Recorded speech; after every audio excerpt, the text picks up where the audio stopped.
Hello, everyone. Sorry if you can hear my fan in the background. This is my first time making one of these videos. Actually, I don't really have any screen software, so I kind of have to use Screencastify so you can see like the thing at the bottom. Maybe I don't know, but let's see if I can hide it. Oh, I can hide it. That's nice. All right. So anyway, I just wanted to make like an election. Actually, let me turn my fan on. Hold on. Let me close my window as well.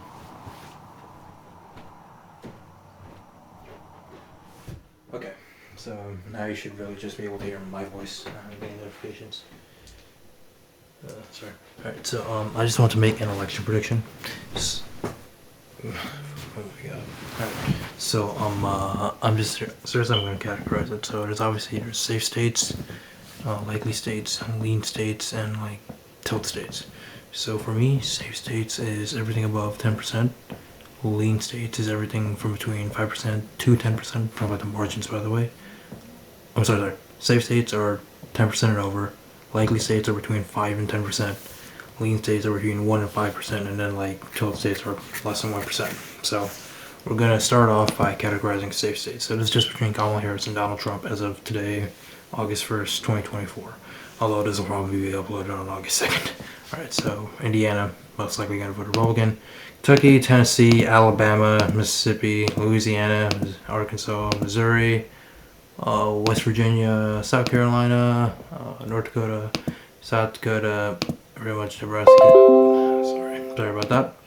Nebraska's second, Nebraska's first, and Nebraska's third. And Kansas, Oklahoma, Wyoming, Montana, Idaho, Utah, Alaska. And I will say Ohio and Iowa. So yeah, that's gonna be our safe Republican states. So that starts off Donald Trump with 148 electoral votes, that's probably gonna be his floor. All right, now we're gonna go to our safe Democratic states. So Washington, Oregon, that West Coast, California, Hawaii, those big electoral votes. I will say Colorado, that has been shifting a lot to the left. I think Biden actually won it by like 14, 15 points in 2020. It's been shifting a lot to the left, so I will say Colorado is definitely a safe state. It's crazy because Republicans won in like 2004. It's wild. So yeah, Colorado, safe state. Illinois, Chicago, then like the East Coast, where I'm from, DC, Maryland, Rhode Island, Massachusetts, Delaware, New Jersey, Connecticut, Vermont, not New Hampshire though. Maine at large. I'll say yeah, Maine at large, and obviously the first congressional district, and the state of New York. So let me just double check. Is that everything? Yeah, I'd say it looks like everything's here. Right now, Kamala Harris, her floor is 193 electoral votes. So that leaves us with 197 electoral votes left. All right, so these are the safe states. So these are states that are pretty much 99% guaranteed to go to Republican or Democrat. They've been voting like that for the past couple of years. I know Iowa and Ohio are like, they voted for Obama in 2008 and 2012, but Donald Trump has shifted those states so much to the right that like I'm willing to categorize them as safe states. So now we go into our likely states. So these are states that are most likely going to vote for Republicans or Democrats, but I can see them like, just like maybe just like a little chance to get flipped in the right year, but like, for the most part, it's probably not. So I will say Florida is most likely going to be a likely state, like Ron DeSantis won like nearly 20 points, and like Republicans are like they outnumber Democrats like crazy in voter registration. It's completely out of this world. So yeah, it's crazy because this used to be like the swing state, like in the 2000 election, like the state was so close and decided the election. Now it's like almost a safe Republican state. So yeah, Florida, 30 electoral votes, Donald Trump, likely state. Also the state of Texas. I know that it's been like narrowing like since 2000, but I think like this is like kind of a special election because Kamala Harris, borders are, she's gonna be particularly unpopular. Oh my God, I forgot Maine second. That's gonna be safe. Yeah, sorry. So yeah, Maine second, also safe for Donald Trump. But yeah, borders are, she's gonna be particularly unpopular there. So I'm willing to categorize that as a safe state for Donald. A likely state for Donald Trump. And let me just double check so I don't make the same mistake like I did with Maine second. Yeah, I'd say I'm willing to say so. Yeah, those are probably all my likely Republican states. And let me just look this map. I don't think I have any likely Democratic states, surprisingly. Yeah, I think all these are either lean or, tilt. Alright, So we're gonna go into our lean Democratic states because I did do my likely. I didn't have any likely Democratic states. So I think Virginia. I mean, like it was looking like Trump could either win it or make it like really close under Biden. But since he dropped out, like Kamala Harris, she's gotten like all those like voters back then, like those traditional Democratic strongholds that Biden was doing really bad in. So I do think that she's gonna like keep Virginia, and it's not gonna be like as contested. And same thing goes for Minnesota. Like I think a poll came out, she's up by like 5 to 10 points. So it could be likely, but I'm gonna say it's lean because polls do underestimate Donald Trump a bit. And so I will say Minnesota. It's probably gonna be a lean Democratic state. I think it'll be on the high end though, maybe like 3 to 4 points. Same with Virginia, 3 to 4 points. Actually, I may switch Virginia to likely. Actually, I'll switch Virginia to likely. Forgive me. So, sorry, I'm having a little bit of trouble here. So that's safe. There's likely, and then that's so yeah. I would say she wins Virginia by like 5 to 10, so like 7 points ish, and then Minnesota maybe like 4 points. So yeah, that's that. And then I'll say New Hampshire, also a light lean Democratic state. Like I said, it was close with Biden, but like since Kamala's become the presumptive nominee, she's kicked a lot of ass there, to say the least. So that puts Kamala with 220 electoral votes. Oh wait, sorry, two more. I'll say the second congressional district. It used to be pretty Republican, but like. Yeah, sorry, I'm just having a little trouble with the colors. Like recent days, I feel like since it's been like redistricted, it's a lot more Democratic now. I think Biden won by like 6 points in 2020, so I can see that narrowing into the lean area. So like 3 to 4 points, maybe even 2. But I think she'll win it, and the same goes for New Hampshire. New Mexico. I think she's like a little like particularly more unpopular there because borders are all that shit. That Trump's gonna hammer that home, and like just a lot of Hispanics in like these states. And I think Trump is gonna like he does well with Hispanics, and I think like Kamala Harris, she may not do as well with Hispanics as Biden did. Actually, I don't know. Like 2020 Biden, by the way, because 2024 Biden just fucking sucked across the board, but. So yeah, so right now Kamala Harris is at 226, Donald Trump 219. Now we get into the interesting states. I'm going to say some of these will be lean Republican. So like North Carolina most likely going to be lean Republican. Like the Republicans are doing well there. Like the voter registration is good. It was close. Trump only won it by like 1% in 2020, but like that was a different environment. Like he's definitely, in my opinion, more favored in this environment. So, like, I will say that he's probably going to win it by a larger margin than he did in 2020, probably like 3 points, maybe. So, yeah. And now we really got the swingy states. Like, these 6 states. Wait, is it 6? 1, 2, 3, 4, 5, 6. Yeah, these 6 states, man, they're probably going to decide the election, although I do think some of them might be lean. So, like, for example, I think Arizona is going to be a lean. I know it was really close last time. Trump only lost it by like 10,500 votes. So like 0.3%, but like I still saying, he's gonna hammer it home on like that borders are shit, alright? And like, yeah. So I think like Kamala, she's not gonna do as well in the Sun Belt. She might get killed in the Sun Belt. I mean, not killed, because like Georgia, I'll talk about Georgia later, but like, I don't think she's gonna do that well in Arizona, because like her weakest issue, in my opinion, is immigration. Like she was border czar. The media might try to gaslight you into thinking that she wasn't, but she was border. She was in charge of border, and legal immigration numbers have skyrocketed since Biden and Harris took office. So like that's just probably her weakest issue. So like she's not gonna do well in like a lot of these border states, in my opinion. All right. Next, I will say about Wisconsin, it's definitely the most conservative out of like those Rust Belt states. Like, I think Biden only won it by like 0.6%. That's actually lower than Trump's margin that he won in 2016 against Hillary. So, I don't know. Actually, I think the rest of these states, to be honest, I'll categorize as tilts. So I'll say Wisconsin's gonna be like a high tilt. So like Trump won it by 0.6, against 0.7 against Clinton. I'll say he went about like around the same margin, 0.7, 0.8, definitely like a higher tilt on that higher end. So like, yeah, so we'll say he wins that. And let's see, at least this was what, 4 states. Let's see, let's do Pennsylvania.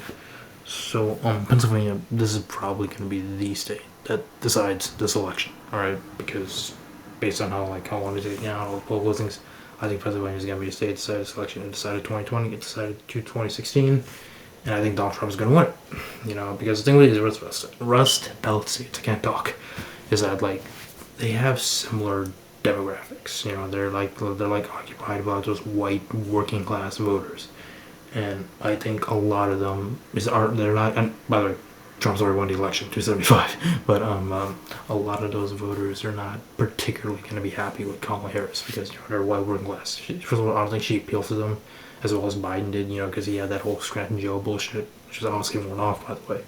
But she's like this elite from California, who went to like some pretty good schools. I'm not sure where she went exactly, but like yeah, and like that doesn't really appeal in the rest. It's kind of similar with like Hillary Clinton. I mean, I know she's a governor, Bill Clinton's wife, and everything, but like New York senator, all that, and like she came off like that, and I think the same thing's gonna happen with Kamala. And one of the bigger things is inflation. That's probably like the inflation, the economy. That's probably like the biggest issue that people are going to vote on, and it's not a good issue for the Democratic Party right now. And I know inflation is going down. It's like what 30% to 2 to 3% right now. But that doesn't mean that the prices themselves are going down. That just means that things are getting more expensive faster. So like if something went from $10 to $100, it's probably still going to be $100, but now it might go from $100 to $105. And real wage growth hasn't necessarily kept up with that. So like the economy itself is doing fairly well, but people don't feel that. You can't just say, oh, like if Kamala Harris is in a debate and saying, oh, we have inflation now at 2 to 3%, unemployment's at like its lowest rate, that's not going to help you. In fact, it might make you a little disingenuous because people don't feel that because of how high inflation got in the first place.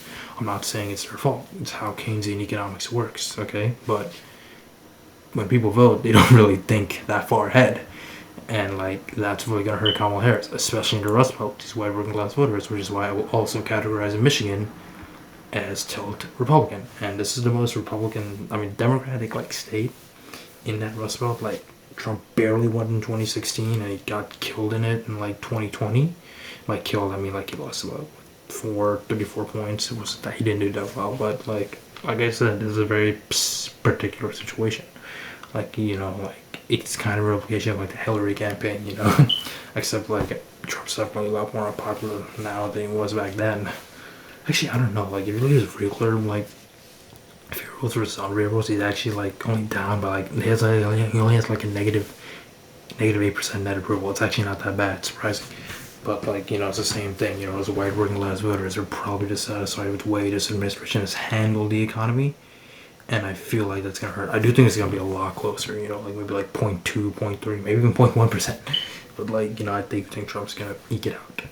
And Georgia, I think this is like her best shot at winning like a swing state because she's half Indian and she's half black. And I know Donald Trump said all that shit about her race and all that, but she's half Indian and she's half black, all right? And like she might energize like black people to vote out way more than Biden could have.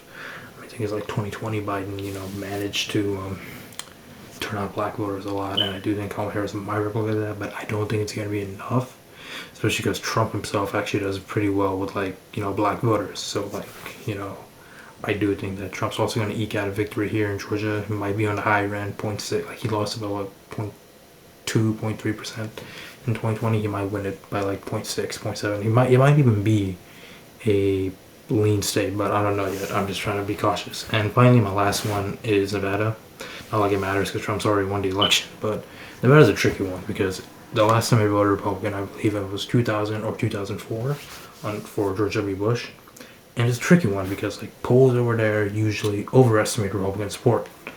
And the Republicans got close in 2022, but that was an off-year election. Well, it wasn't off, it was a midterm election. Midterm elections were different from presidential years. They did elect a Republican governor, but that was also a different situation because the incumbent Democratic governor, he was really unpopular.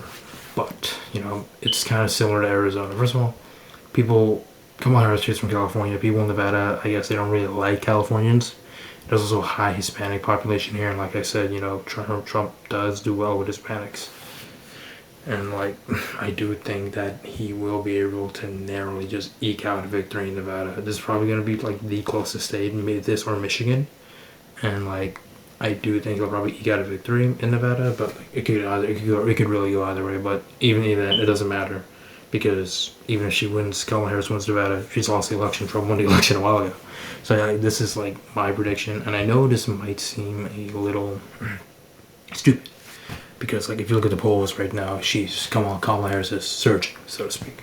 But I don't believe that, and it's really just because there's like a response bias, and like I'm not saying the polls are fake. Obviously, I do think like the election is a lot closer than it is now than it was between Trump and Biden. But I really think that these polls, like if you look at the crosstabs, like there are literally polls where Trump loses the overall poll, but he does better what independents and Kamala Harris does. And obviously he gets like 90% Republican votes just because like there's so many Democrats in the poll that they're like oversampled. Like even if you weight these averages, I weight these averages. So like D+5, D+6, D+3, etc., etc. It's ridiculous. It's just like a response bias, you know, because Democrats, they were at a rock bottom. They had a really shitty candidate in Joe Biden. He dropped out. They're excited. They're more willing to answer polls now, which is why I think that, you know, she's like cutting down his leads in all these polls. But at the same time, mind you, I think like as this election goes on and like people actually start to see Kamala Harris, because right now like she's hasn't really like campaigned as much, you know, it's kind of just like people haven't seen her. But like as this goes on and like I think like especially during the debate, sorry, especially during the debate, you know, like she might she might get destroyed because, you know, like when you start talking policy, like I paid attention to Kamala Harris's campaign, like their attacks, they're not very strong. They're calling JD Vance weak. They're calling Trump weird. They're calling people weird, saying he fucked the couch. It's like it's all over the place. It's stupid. And like if you just place your campaign on Orange Man bad, sure, you'll probably get like most of your party's gonna vote for you and like some independents will vote for you, but like in the end people care about policy. Like these independents, they care about policy. Like Trump lost the 2020 election because he was forced to shut down the economy over COVID, and that made the economy shit. People were struggling. You know, people were struggling to get by, and that's why he lost. And the same thing is happening right now. You know, people are struggling to get by because of how high inflation was. And like I think when you talk about that, especially with the amount of baggage Kamala Harris has, like, you know, like she's like flip-flopping on all these issues, and I know she's doing that to become more moderate to get more elected. But like when Trump shows like how she co-sponsored like Bernie Sanders' Medicare for All bill and all that shit, like when that stuff gets leaked and how she was like the most liberal senator, that's really gonna hurt her campaign. And that's I'm talking about her record as vice president, okay? Like it's the Biden-Harris administration, right? She was the second in command. She presided over all this inflation, you know, all the board. She was the border czar, like I said. I think when you really start to like dig deep into her record, like actually attack her, you know, like I think the undecided, it's like they're all gonna vote for Trump most likely, and I do think that he's probably gonna win this election by 312 to 226. This was my prediction even when she entered the race. I've been stuck by this prediction because the thing with these polls is that like some of them you have Kamala leading and the other ones you have Trump leading, so like it's still like up in the air, and this election's gonna be close. And I feel like in the end, you know, with all the demographic changes and like how the environment is, I think this is the final election result. I could be wrong, you know, it's still August 1st, you know, I can make like another one if you want, like, you know, like a month or two from now, and like my opinion might change, but right now this is what I think the election results are. Donald Trump 212, Kamala Harris 226. That's about all. Peace out.